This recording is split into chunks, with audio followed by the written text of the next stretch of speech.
9월 24일 목요일 새벽기도회 시작하겠습니다. 성경 봉독하겠습니다. 고린도 후서 12장 1절부터 13절까지 말씀입니다. 고린도 후서 12장 1절에서 13절까지의 말씀을 봉독하겠습니다.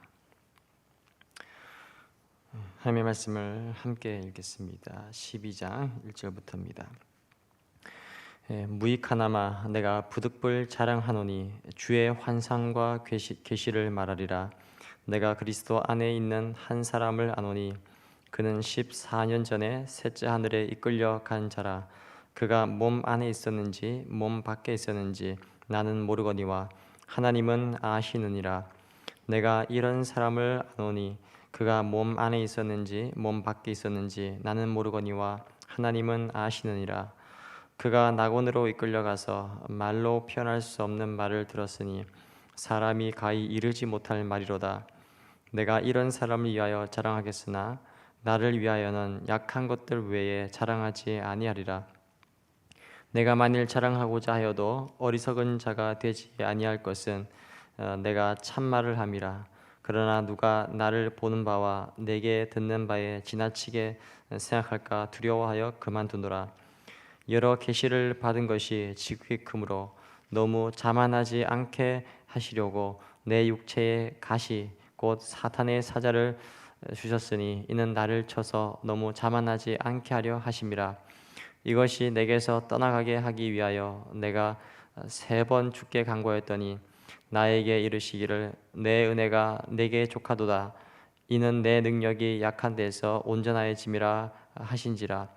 그러므로 도리어 크게 기뻐함으로 나의 여러 약한 것들에 대하여 자랑하리니 이는 그리스도의 능력이 내게 머물게 하려 함이라.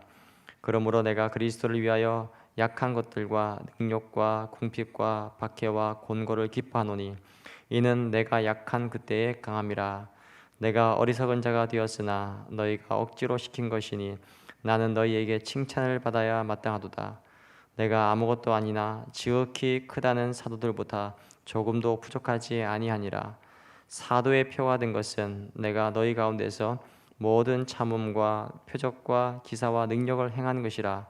내 자신이 너희에게 폐를 끼치지 아니한 일밖에 다른 교회보다 부족하게 한 것이 무엇이 있느냐.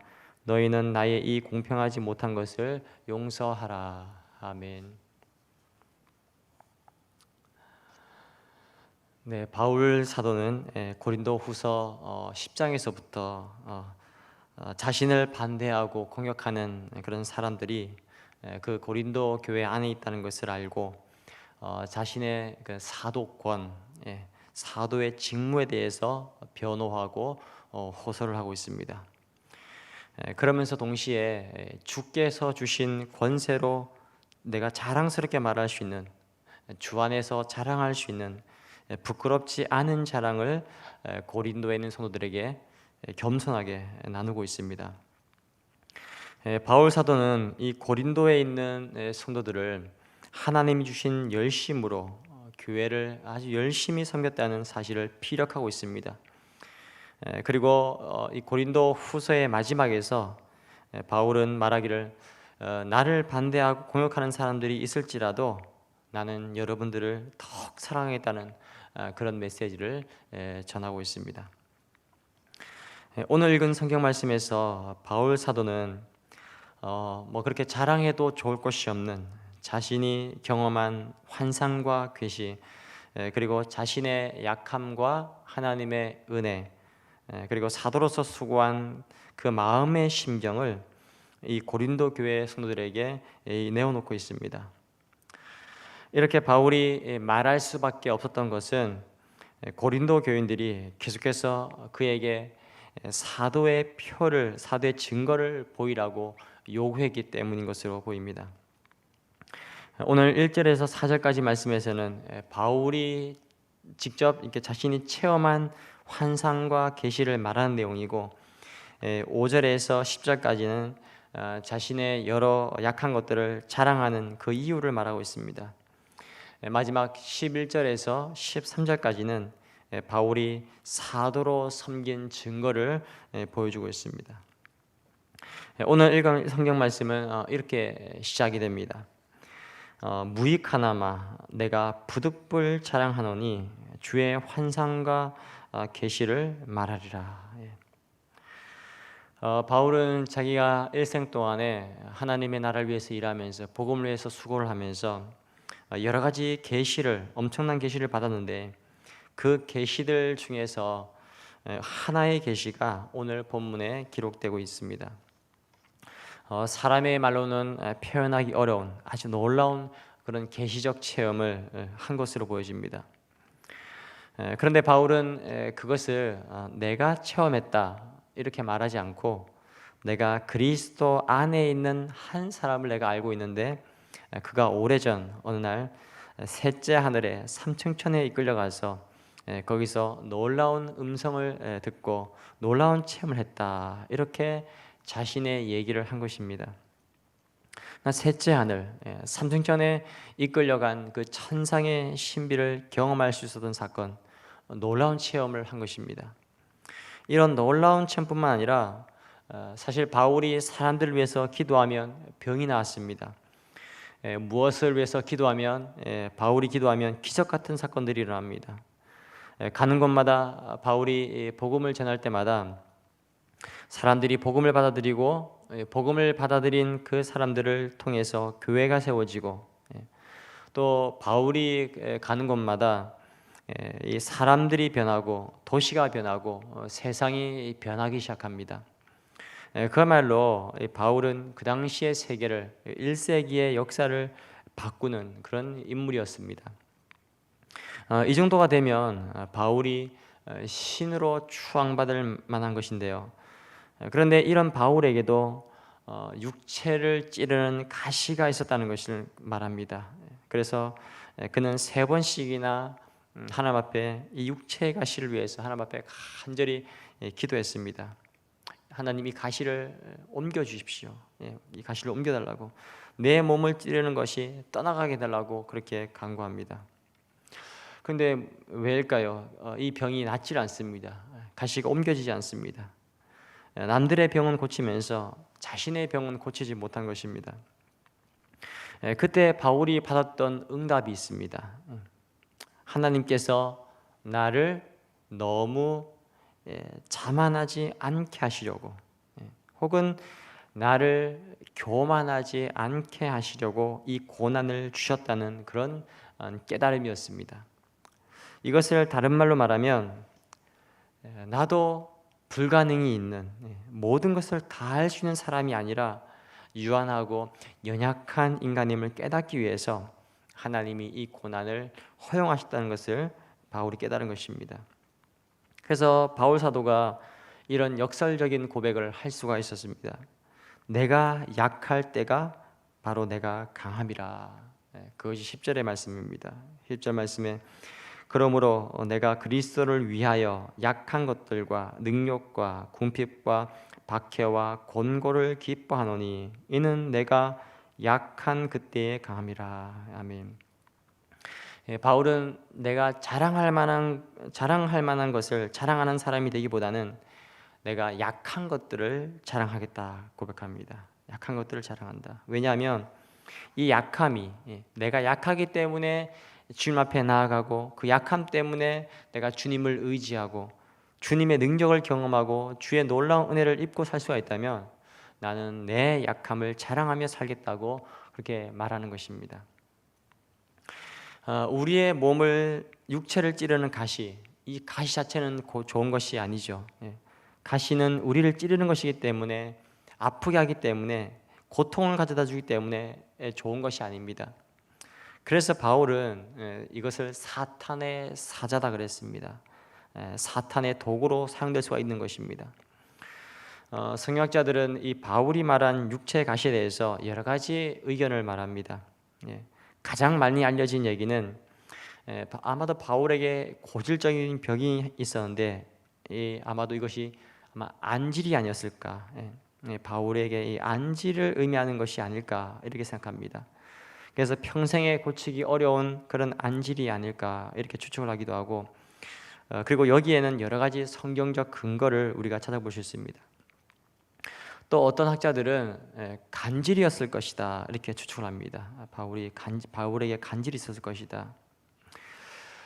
그러나 중요한 것은 이것입니다. 이러한 가시가 바울에게 어떤 영향을 미쳤느냐, 이것이 중요합니다. 바울이 어떤 영향을 받았는가 하는 것입니다.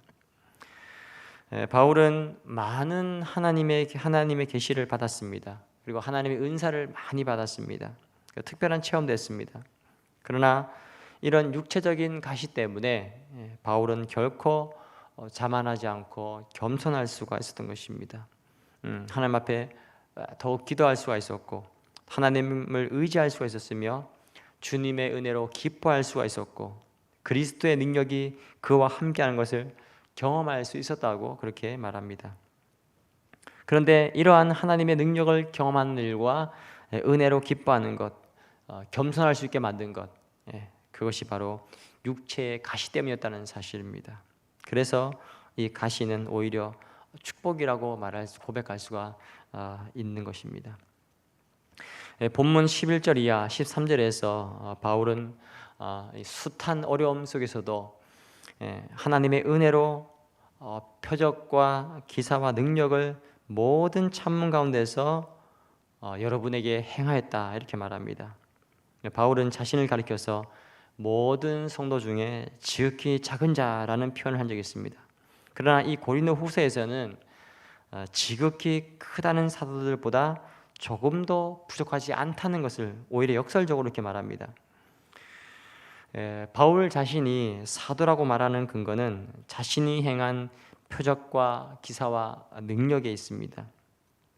또한 바울은 이 고린도 교회에 어떤 폐를 끼치지 않는 것이 단 하나의 부족한 점이라고 아주 완곡한 표현을 사용하고 있습니다.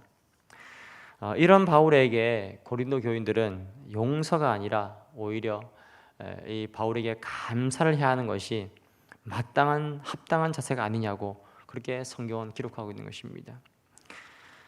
사랑하는 성도 여러분, 저와 성도 여러분이 신뢰하는 주님이 바로 강한 분이시라는 사실을 우리가 알 수 있기를 바랍니다. 주님의 그 강함이 나의 약한 가운데 역사하신다는 것을 믿으시길 바랍니다. 혹시 나에게 가시라고 느껴지는, 그래서 고통스러운 것이 있으십니까?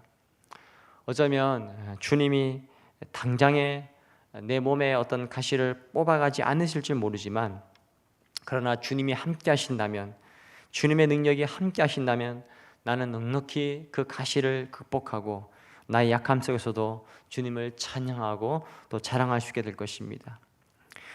오늘 성도 여러분과 제가 또 성도 여러분과 저를 사랑하는 우리 주님의 도우심, 그리고 사랑하는 주님의 은혜를 경험하며 성령으로 함께 하시고 능력으로 함께 하시고 우리를 도와주시고 또 우리를 동행하시며 인도하여 주심을 믿는 그런 우리 모든 성도님 되시기를 주님의 이름으로 간절히 축복합니다. 아멘. 네, 이 시간 함께 받은 말씀을 위해서 한번 기도하면 좋겠습니다. 함께 기도하실 때에 주님이 나의 강함이 되시고 주님이 나의 능력이시고 주님이 나의 소망이시며 오직 주님이 나의 자랑이심을 내가 나타내고 고백하는 삶이 되게 해주시도록, 그래야 해서 내 사랑하는 주님의 은혜를 경험하며 그리스도를 자랑하며 그리스도를 기뻐할 수 있도록 그렇게 주님의 도우심을 간구하며 기도하면 좋겠습니다. 또 교회의 환우들을 위해서 기도해 주시기 바랍니다. 우리 계속해서 기도하고 있는 김영식 성도님, 대장암 수술을 위해서 양산 부산대병원에 특별히 지금 현재 중환자실에 입원 중에 있습니다. 몸이 많이 약하시기 때문에 수술 받을 수 있도록 하나님께서 그 몸에 힘을 더해 주시고 또 수술 준비와 과정 가운데 주님 역사하시고 함께 해 주시도록 기도해 주시기 바랍니다. 또 우리 박경희 권사님, 무릎과 가슴에 갈비뼈에 금이 가셔서 반기부스로 병원에 입원 중이신데 현재 89세로 그렇게 연세가 있으셔서 하나님께서 함께 해주셔서 은혜를 베푸셔서 잘 회복될 수 있도록 기도해 주시기 바랍니다. 또 목장 가운데 기도가 필요한 환우들을 위해서 기도해 주시고 또 우리 요양병원에 있는 성도들을 위해서 기도해 주시기 바랍니다. 또 우리 신흥교회와 또 교회의 성도들의 신앙과 삶을 붙들어 주시고 교회를 목회하시는 담임 목사님 성령 충만함으로 영육간의 강건함으로 또 목회 사역을 잘 감당해 나가실 수 있도록 기도해 주십시오.